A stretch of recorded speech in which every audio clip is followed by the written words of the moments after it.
Bonjour à tous et bienvenue dans cette dernière vidéo sur l'histoire du DevOps. Alors, on a un peu parlé de Patrick Debois en 2007, de sa rencontre avec Andrew Schaeffer en 2008, puis de la conférence donnée par John Alspo et Paul Hammond en 2009, et enfin les premiers DevOps Day qui ont eu lieu un petit peu plus tard dans l'année 2009 en Belgique grâce à Patrick Debois. Alors, il serait temps maintenant de conclure et de comprendre pourquoi est-ce que j'ai trouvé important de vous faire cette petite historique du DevOps.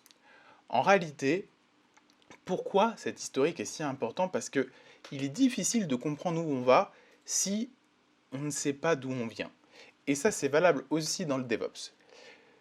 Il faut se rappeler que malgré toutes les tentatives qui ont pu être faites disons, de tentatives de récupérer le DevOps, les groupes, les entreprises qui ont essayé de prendre la méthode et d'en faire en quelque sorte une égérie ou une bannière, le DevOps a été créé par des acteurs de l'IT pour des acteurs de l'IT. Ça n'a pas été créé par un éditeur de solutions, ça n'a pas été créé par des analystes, mais par les acteurs de l'IT eux-mêmes. Le DevOps, c'est ni un produit, ni une spécification, ni un standard et surtout pas un titre. Un ingénieur DevOps, ça n'existe pas. Et je vais vous expliquer dans les prochaines vidéos pourquoi est-ce qu'un ingénieur DevOps n'existe pas. Mais le DevOps, en plus de tout ça, va appartenir à aucune organisation qui centralise l'ensemble des pratiques ou des méthodes DevOps.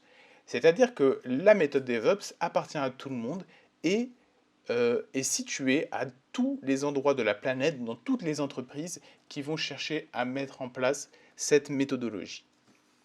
Donc le DevOps, si on résume, il est décentralisé et il est ouvert à tous. C'est un mouvement qui va véritablement se baser sur l'empirisme. L'empirisme, c'est l'acquisition de connaissances par l'expérience. Finalement, c'est l'expérience de tous les acteurs de l'IT qui font de la méthodologie DevOps la méthode qu'elle est aujourd'hui, c'est-à-dire la plus adaptée aux difficultés que peuvent rencontrer les ops, les devs et aussi le business.